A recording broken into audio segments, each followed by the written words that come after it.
And Ryan is phenomenal. It's like 2 or 3 in the afternoon, so he's like, gets me all set up in bed. I don't really remember much about that in between. Just that I was put into bed and he gave me my medication and my pain meds, and he was like, you need to take a nap. Just rest. You just need to rest. And he set me up with everything, and I fell asleep, and I think I slept for like 3 or 4 hours. And then I woke up and we noticed that I couldn't talk. Like, I was stuttering really bad, and the nap hadn't changed that. And that's something, I think maybe Ryan noticed I was stuttering before, but thought that the nap would help and it was just the anesthesia wearing off. But I don't remember that gap between getting home and taking the nap.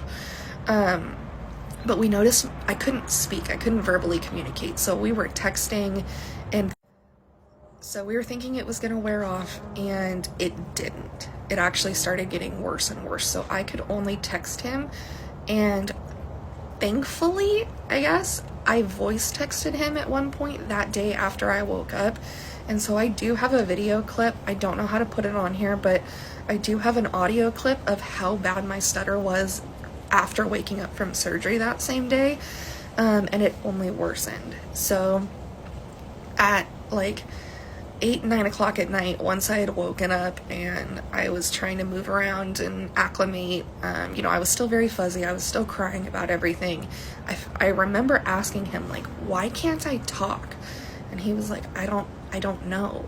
And we didn't think much of it, again, because I'm coming off of surgery and the anesthesia, and I'm on heavy painkillers and medications. And I think we called the advice line for the hospital and got nowhere. So we call the advice line, we talk to a nurse, the nurse puts you in touch with a doctor over the phone, they diagnose you, and they tell you either what to do, where to go, who to see. They can set that up for you. So we were talking to the doctor, and we, as in Ryan had to verbally communicate for me for everything, and he's explaining everything, and they're like, well, can she move her arms? Like, is she like she could text you? And like basically checking for signs of a stroke. And they were like, oh, she's fine. If she can do all that, that's really weird. Sorry, I don't know what to tell you. And we were like, what the fuck?